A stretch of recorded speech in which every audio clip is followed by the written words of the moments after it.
going to talk about AI systems' ability to influence humans based on research done by my team at the AI Security Institute. So I'm going to present findings from studying nearly 100,000 human participants interacting with AI systems. And these results show that systems can exhibit ways of influencing humans. So this isn't a future risk. And I want to motivate why this is important to research for the alignment community more broadly. Great. So what do I mean by human influence? What I define it as is where an AI system convinces a human to take an action they wouldn't have otherwise taken, to believe something they wouldn't have otherwise believed, or to feel something they wouldn't have otherwise felt. I would say this is a somewhat under-discussed and under-researched topic in AI safety and alignment research, but I want to motivate why I think it's really important. So I think human influence is firstly urgent. We're already seeing harms emerging from AI influence across reported cases of suicide, fraud, conspiracy theories. Yet our understanding of the relationships and causal links is still quite immature. And secondly, it's foundational. It's foundational to many other threat chains in AI safety.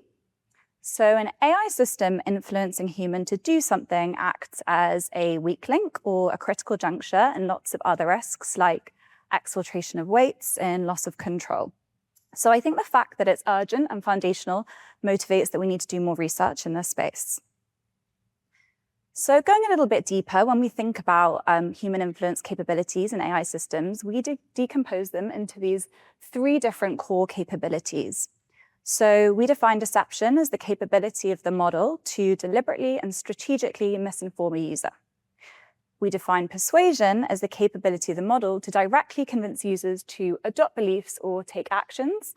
And finally, relationship seeking, we define as the model's capability to generate outputs that encourage users to treat it as a social partner, for example, through things like emotional mirroring.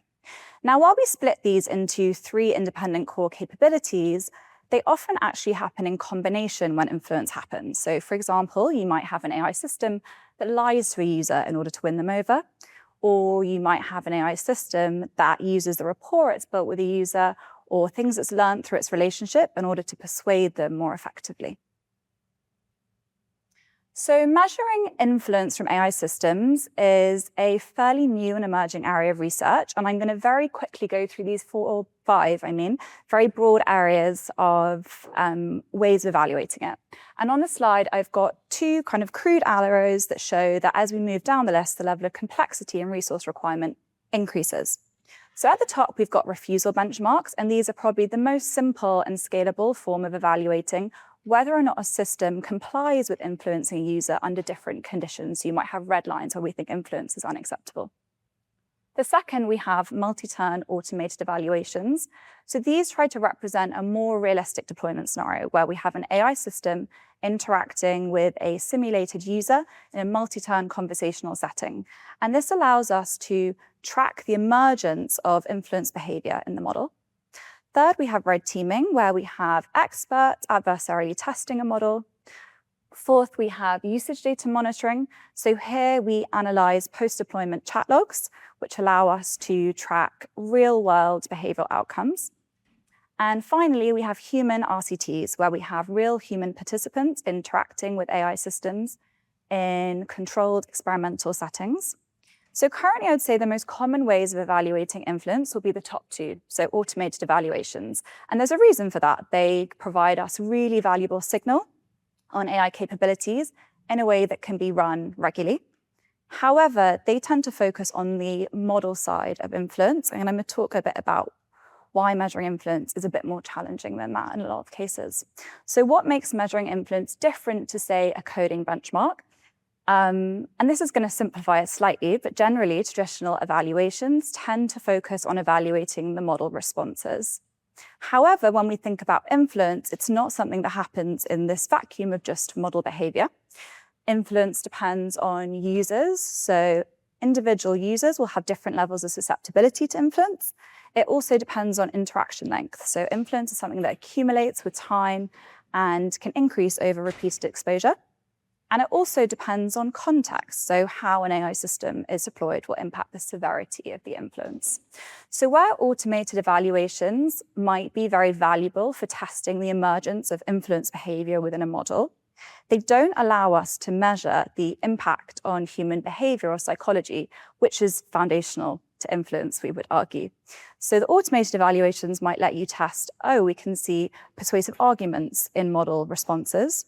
However, how effective that persuasive argument will be will depend on a user, who they are, what they already thought before they read the persuasive argument, the context in which they're reading it. So as a team, we really believe that RCTs are the gold standard for evaluating the outcome of influence capability on human behavior and psychological outcomes. So what have we learned from studying almost 100,000 human participants interacting with AI systems in RCTs? We tried to first answer these three foundational questions. So, do we have superhuman AI deception? Will we soon have hyper-persuasive AI? And are people harmed by relationships with AI? And what we found is that AI systems are superhuman in the ability to extract secret information from users by studying 16,000 people interacting with AI systems in deceptive social deduction games, where the human participants were incentivized not to share information if their conversational partner was an AI. In persuasion, we've published the largest persuasion study to date, where we studied 77,000 people interacting with different AI models. And the huge scale of the study has enabled us to plot how persuasive capabilities of models scale with model size. And what we found is that they do. So we see a 12 to 16 percentage point increase from frontier models.